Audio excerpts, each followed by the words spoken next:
नमस्तुगन are के जैन मेरठ से। हम कैसे पहचान करें कि हम सम्यक दृष्टि है? सम्यक दृष्टि के संवेग और आस्तिक के लक्षण क्या है? सम्यक दृष्टि के अंतरंग और बहिरंग लक्षण क्या है, जिससे हम अपनी पहचान कर सके कि हम सम्यक दृष्टि है या मिथ्या दृष्टि? नमस्ते। अपनी पहचान करने का सबसे बढ़िया तरीका है कि आपको स्वसंवेदन है क्या। आप ये फील करते हैं कि ज्ञान दर्शन ये मेरा स्वभाव है। सच्चे देव 18 दोषों से रहित ही होते हैं और वो परम पवित्र आत्मा संयोग केवली अवयोग केवली सिद्ध भगवान हैं। आत्मा 3 तरह के हैं, जिसमें स्वरूप को उपलब्ध होने वाले परमात्मा हैं, स्वरूप को समझ लेने वाली जीने वाली अंतरात्मा हैं और स्वरूप से भूले हुए बहिरात्मा हैं। 7 तत्व हैं, 6 द्रव्य हैं, 9 पदार्थ हैं, 85 काय हैं। इनकी भली भांति समझ है क्या और स्वस्वरूप का वेदन होता है क्या कि हाँ, यह मैं पर द्रव्यों से भिन्न ज्ञायक स्वभावी आत्मा हूँ। और अगर आप खुद की फिक्र करते हैं, स्वरूप की चिंता करते हैं, तो समझ लो आप सम्यक दृष्टि हैं या सम्यक के अभिमुख हैं। बाकी प्रसम, संवेग, आस्तिक्य और अनुकंपा, इन गुणों के माध्यम से दूसरे लोग भी पहचान सकते हैं कि सम्यक दृष्टि है। ये प्रसम स्वभाव वाला है, बहुत शांत है। संवेग है, संसार से पापों से डरता है। आस्तिक्य है, देवशास्त्र गुरु पर पक्की आस्था है। और अनुकंपा जीवों पर दया का परिणाम भी है। तो ऐसे पहचान की जा सकती है, कराई जा सकती है। ओम नमस्तुगन रमीला रजावत उदयपुर से। 30 साल से रवि व्रत कर रहे थे, जिसमें नमक का त्याग रहता था। अब मुझे उद्यापन करना है, तो क्या उद्यापन करने के बाद आगे भी व्रत कर सकते हैं या फिर नहीं? व्रत तो कत्ती भी करते रहो, और अगर उद्यापन करने का मन है तो उद्यापन भी करते रहो, और आगे व्रत करना है तो आगे व्रत भी करो। कोई दिक्कत की बात नहीं है। जिससे मन प्रसन्न हो और विधि के अनुसार व्रत संपन्न हो, वो काम करना चाहिए। नमस्तुगन अक्षत जैन भिलोड़ा से। आपके अवतरण दिवस पर कोटि कोटि नमन। जब कोई हमें भक्ति संध्या या भजन संध्या के लिए बुलाता है और हम कुछ राशि मांगते हैं, तो कभी कभी सामने वाले को लगता है कि हम धर्म के नाम पर कमाई कर रहे हैं। क्या ऐसा करना दोष माना जाता है? कोशिश करें कि अगर व्यापारिक लाइन में या किसी अच्छी लाइन में आप गए हैं, तो फिर कोशिश करें कि कहीं किसी से कुछ ना मांगा जाए। लेकिन अगर किसी ने संगीत का, भक्ति का प्रोफेशन ही पकड़ा है कि हम भक्ति करवाएंगे तो इससे कुछ कमाई भी होगी और हमारा भी धर्म में मन लगेगा, तो अगर उनका वही रास्ता है तो फिर उन्हें स्पष्ट कर देना चाहिए कि भाई हम हमें बुलाएं तो हमारा कम से कम इतना सहयोग करें ताकि हमारा परिवार चलता रहे। बुराई तो उसमें कुछ खास नहीं है, लेकिन अगर सक्षम हैं तो फिर सामने से ही मना कर दें कि हम आएंगे लेकिन हमें कुछ चाहिए नहीं। सक्षम नहीं है तो पहले ही से कह लें कि भाई देखो, कुछ ना कुछ हमारा सहयोग आपको इस ढंग से इतना करना चाहिए। लगभग इसी ढंग से ही सोचना पड़ेगा। पंडित जी वर्ग भी इसी ढंग से सोचते हैं, पुजारी जी भी। ऐसे एक दो प्रसंग हैं कि वो मंदिर जी की पूजा करते थे, बाद में समाज वालों ने उनको दुकान करवा दी। दुकान के कारण से वो अपने पांव पर खड़े हो गए। तो पूजा तो करते रहे, लेकिन पूजा के एवज में मिलने वाली राशि लेना उनने बंद कर दिया कि हम पूजा करेंगे, पूजा की व्यवस्था करेंगे, अभिषेक भी करेंगे, लेकिन इसके एवज में हम कुछ नहीं लेंगे। समाज वालों ने हमें एक दुकान दे दी है मंदिर के आजू बाजू, मंदिर की संपत्ति में से, और उसमें से आप कुछ किराया भाड़ा नहीं ले रहे, उससे हमारी आजीविका चल रही है, तो अब हम मंदिर की उसमें से नहीं लेंगे। तो अपने विवेक से इस तरह से प्रवृत्तियां करें कि ज़्यादा से ज़्यादा पुण्य हो और जीवन भी चलता रहे। ओम नमस्ते। दिनेश जैन दिल्ली से। वैसे तो हमारा जीव मात्र के प्रति कल्याण का भाव होने चाहिए, लेकिन यदि हम अपने परिचित जीवों अर्थात जिन्हें हम देख पा रहे हैं, चाहे वो हमसे मैत्री भाव रखे या हमसे शत्रुता का भाव रखे, चाहे वो मनुष्य हो या तिर्यंच हो, उनके कल्याण की भावना रखे, तो उसमें क्या उसे क्या बहुत कहा बढ़िया जाएगा? बात है। सत्वेषु मैत्री, जीव मात्र के प्रति मेरा मैत्री भाव। कई बार हमारे प्रवचन में से एक आध लाइन लेकर के लोग उसमें जो काट छांट करके उठापटक करते हैं तो बहुत ऐसे लगता है कि लोग समझ ही नहीं पाते। जो मुनि हैं, तपस्वी हैं, वो अक्सर कर किसी के बारे में ना तो बुरा सोचते हैं ना बुरा बोलते हैं। किसी कारणवश कहीं कुछ बोला तो उसके बहुत महत्वपूर्ण अर्थ होंगे, नहीं तो उनकी दृष्टि में तो सब जीव उनके मित्र हैं। सब जीव सुखी रहें, किसी में भी किसी को भी कष्ट ना हो, इस तरह की भावनाएं चलती हैं, इस तरह के शब्द बोलते हैं और ऐसा होना ही चाहिए। प्रैक्टिकली आप किसी का भला कर पाएं तो वो भी करना चाहिए। ओम। नमस्कार दिनेश राठौर, भगवान एक होते या अनेक होते? भगवान जितने आत्मा हैं संसार में, इनमें से बहुत सारे जीवों ने अपने विकारों को नष्ट किया और अरहंत सिद्ध बन गए। अब हम सिद्धों की तरफ से विचार करें तो आज तक अनंत अनंत जीव सिद्ध हो चुके, तो अनंत भगवान हो गए। लेकिन अगर उनके स्वरूप की तरफ से विचार करें, भगवत्ता की तरफ से विचार करो, अनंत चतुष्टय की तरफ से विचार करो, अनंत गुणों की तरफ से विचार करो, उनकी प्योरिटी शुद्धता की तरफ से विचार करो, तो सब भगवान एक जैसे हैं। एक जैसे होने के बावजूद वो सब अपनी अपनी भिन्न भिन्न सत्ता रखते हैं, किसी में मिलते नहीं हैं, अस्तित्व तो खत्म होता नहीं है। ओम। और किसी का प्रश्न हो? चलो बोलो विनोद, प्रश्न करो। पहले नए लोगों को मौका मिलना चाहिए। आपकी माता जी का प्रश्न था कि उनने वो किया है रविव्रत, तो अब उद्यापन करना है, तो अब यहाँ कब करें उद्यापन, ऐसा भी पूछवाया। तो जब भी अच्छा अवसर आ गया, अब रविवार आ गया या कोई अच्छा अवसर है तो सब जने मिल करके भक्ति पूजा से उद्यापन भी कर सकते हैं। आचार्य भगवान को तिकाल नमोस्तु। आचार्य भगवान, राग देश करने से इस संसार में ही घूमना पड़ता है और ज्ञान भव करने से मोक्ष मिलता है, ज्ञान के सिवा और कोई साथ नहीं देता है। ये सब पता होने के बाद भी हमारे अंदर राग देश क्यों आता है?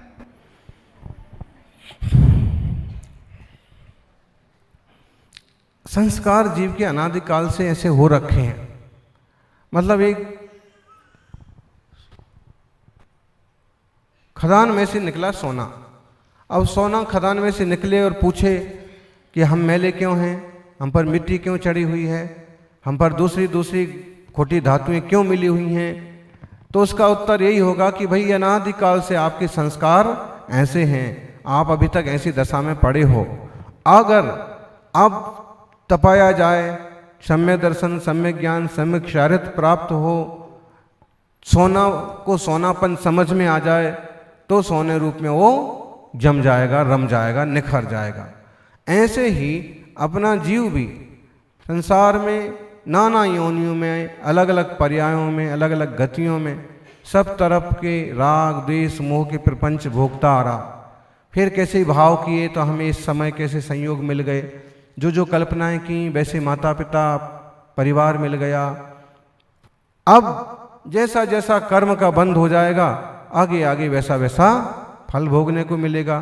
तो राग और द्वेष ये मोह के ही संतान हैं, और मोह कर्म अनादिकाल से लगा है।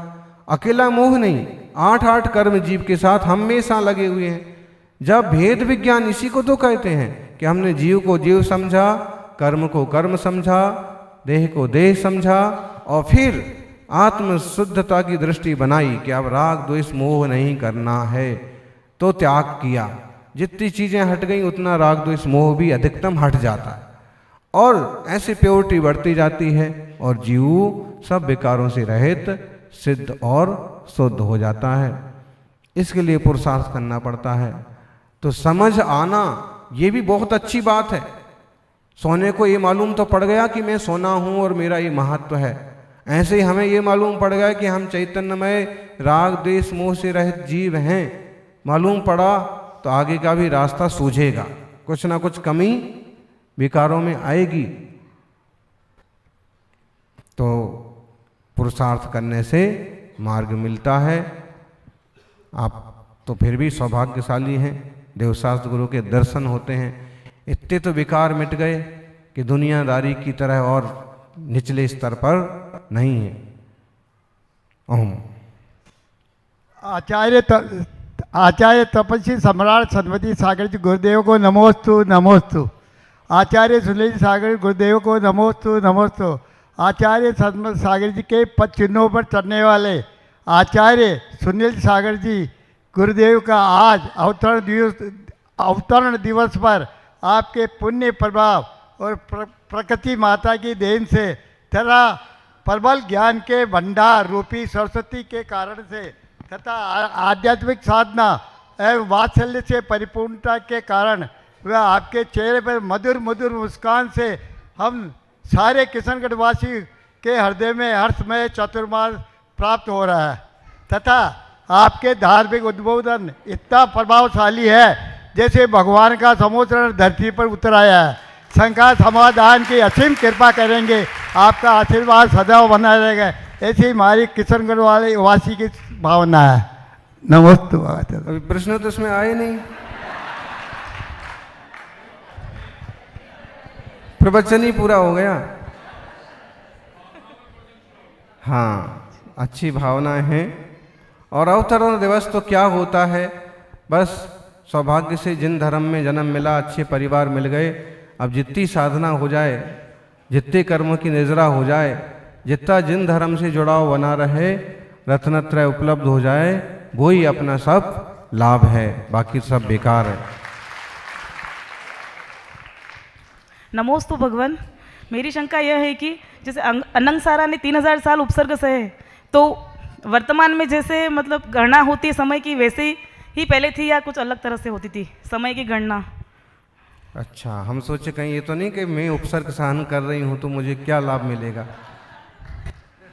हाँ, अनंग सरा की बड़ी सुंदर कहानी है कि एक राजकुमारी कितना सहन कर सकती है। उसे विद्याधर चुरा के ले गए, बाद में विद्याधर की पत्नी आई तो उसके डर से उसने उसको जंगल में फेंक दिया, गिरा दिया। जंगल में उसने कितने साल तक, 3000 वर्ष लगभग, उतने साल तक उसने तपस्या की। और फिर इसी लास्ट टाइम में एक भयंकर अजगर उसे लील गया। अब उसके पिता थे त्रिभुवन चक्रवर्ती, तो चक्रवर्ती राजा ने खूब खोज कराई लेकिन कुछ पता नहीं पड़ा। अब इस लास्ट मोमेंट पर जब 3000 साल बीत गए उसके, और ये जब ये घटना घट गई कि भयंकर अजगर उसे निगल गया, उसी वक्त वो उस जंगल में किसी निमित्त से आ पहुंचे और उन्हें दृश्य देखा तो बहुत दुखी हुए, सकपका गए और उन्होंने सांप को मारने के लिए बाण चढ़ा लिया धनुष पर, इसका हम मार देंगे और अपनी बेटी को बचा लेंगे। पहचान गए। तो आयु तो बड़ी बड़ी होती थी उस जमाने में, उसी टाइप की चर्चा है वो पूरी। तो अनंगसरा ने क्या कहा, पिताजी जिसने मुझे निगल लिया है, अब मेरा आधा शरीर तो इसके जहर से गल ही गया समझ लो।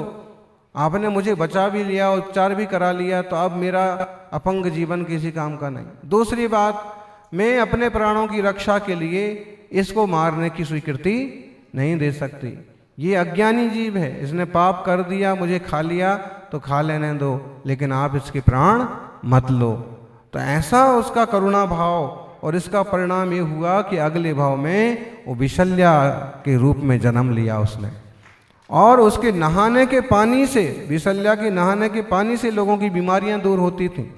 और लक्ष्मण जी को जब शक्ति लगी ना, तो ये जैन रामायण में ये आता है कि विशल्या उनके पास लाई गई और विशल्या ने जैसे लक्ष्मण जी का उपचार किया तो उनकी शक्ति खत्म हो गई और फिर उन्होंने विशल्या के साथ विवाह किया।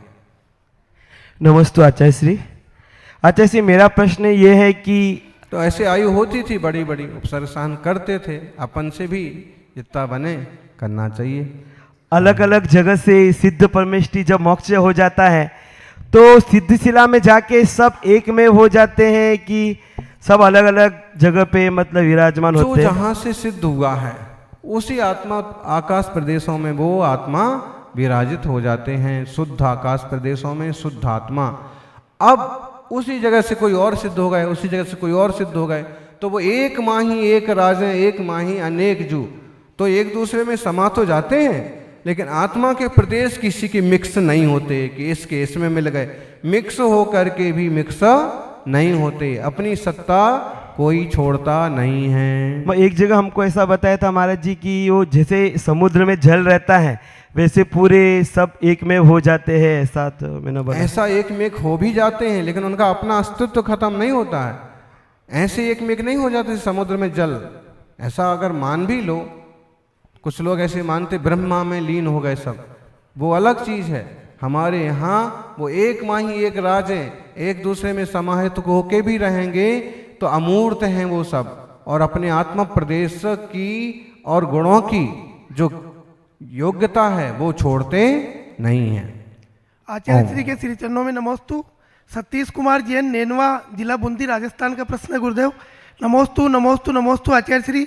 आचार्य 108 श्री सुनील सागर जी महामुनिराज के परम प्रभावक शिष्य तपस्वी मुनि 108 श्री संविज्ञ सागर जी महाराज, वर्षा योग स्थापना दिनांक 21/7/24 से 2 उपवास 1 आहार, 7/8/24 से 3 उपवास 1 आहार और दिनांक 20/8/24 से निरंतर उपवास की साधना कर रहे हैं। मुनिश्री का 39वां उपवास है। धर्मनगरी नेनवा, जिला बूंदी, राजस्थान का ऐसा कौन सा पुण्य का उदय है कि उन्हें ऐसे तपस्वी मुनि का वर्षा योग मिला, और हम उनकी सेवा कैसे करें कि उनकी साधना निर्विघ्न और निर्विकल्प निरंतर अच्छी से चलती रहे। नमोस्तु गुरुदेव। बस विवेक पूर्वक अच्छे से सेवा करते रहो और पुण्य कमाओ, कोई पुण्य होगा कि योग मिल गया। नमस्ते गुरुदेव, मैं मुंबई से आया हूँ।